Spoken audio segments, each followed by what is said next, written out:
याया खान ने मतलब जो इलेक्शन का ऐलान किया सन 70 के, उस इलेक्शन के अंदर सत्तार थे जो चीफ इलेक्शन कमिश्नर बनाया गया था, ये उन्होंने मतलब याया खान के उसके ऊपर, लेकिन उसमें एक पॉइंट ये था था जो वोटिंग है वो वन मैन वन वोट के हिसाब से मतलब इलेक्शन करेंगे। तो उसके फ़ौरन बाद जो है जब ये खबर अखबारात में आई तो मियां तुफैल साहब जो जमात इस्लामी के सेक्रेटरी जनरल थे, उन्होंने कहा कि ये मुतनासिब नुमाइंदगी के तहत होना चाहिए, वन मैन वन वोट जो है फ़ायदेमंद नहीं होगा, ये मुश्किल नुकसान जो होगा। मुझे भाई शामी साहब ज़िंदगी लाहौर के एडिटर थे, उन्होंने पूरा दारिया जो है वो मियां तुफैल साहब के ख़िलाफ़ लिख दिया। इसका मतलब इलेक्शन मतलब ख़त्म करवाना चाहते हैं, इलेक्शन नहीं हो, ये हो वो बहरहाल जो भी है। हमारे यहाँ मसला ही चल रहा था कि मतलब ये शेख मुजीब साहब को इख्तियार दे दिया जाए और मतलब इनको हवाले कर दिया जाए, ये कामयाब हो गए। तो उससे मैं महमूद अली साहब जो है वो बंगाल के वो थे और PDP के सरबराह भी थे वहाँ के, उनकी किताब आई है और किताब उनकी उसी वक्त आई, बहुत अच्छी किताब। उसमें उन्होंने बड़ी हक़ाइक़ की बात लिखी है।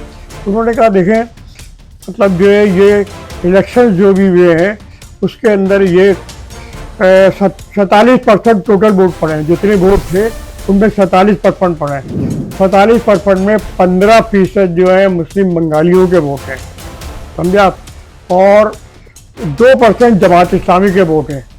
ये वोट मतलब जो बुनियादी तौर पर ये 17%, ये 17% वोट जो है मतलब इससे मुल्क टूट गया, क्योंकि 25% वोट हिंदुओं के वोट थे। अब यकीन बात अगर मुतनासिब नुमाइंदगी में तो फिर की बात मान ली जाती कि साहब वो उस तरह कर लिया था, तो मुतनासिब नुमाइंदगी में तो ये मसला ही नहीं होता।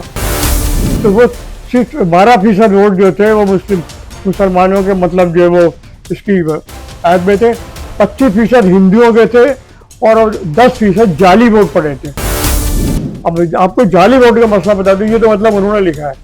अब जाली वोट का मसला जो है वो मैंने जरा फरमान अली मुशीर से गवर्नर के पाकिस्तान में उस वक्त आखिरी वक्त में, तो उनसे मैंने इंटरव्यू किया तो उन्होंने कहा कि देखें मैं बैठा हुआ था साहबदा याकूब के पास, साहबदा याकूब माशाल्लाह एडमिनिस्ट्रेटर भी थे और वहाँ के वो भी थे, क्या कहते हैं, कोर कमांडर भी थे, और ये सारे इलेक्शन उन्हीं के उसमें हुए।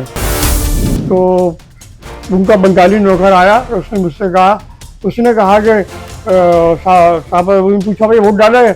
साहबदा याकूब ने कहा हाँ मैंने वोट डाल दिया, 10 वोट डाले। तो उन्होंने कहा कि जी 10 वोट डाले? तो कहला हाँ अभी और जाएगा। तो मैंने कहले कि मैं फरमान ने कहा कि मैंने उनकी शक्ल देखी, ये साहबदा याकूब खान की ये कुछ बोले वो कुछ नहीं बोले, तो मतलब अंदाज़ा हो गया कि ये तो बाकायदा पीपलान के मतलब जो उनकी जिम्मेदारी दी गई थी और उसके बावजूद भी जो है वो खामोश रहे। तो अब जो महमूद अली साहब ने बात की वो बिल्कुल दुरुस्त है कि इतने वोट जाली पड़े और इस तरह ये हुआ, और ये सिर्फ 12% से इसका मतलब ये हुआ कि मुल्क टूट गया।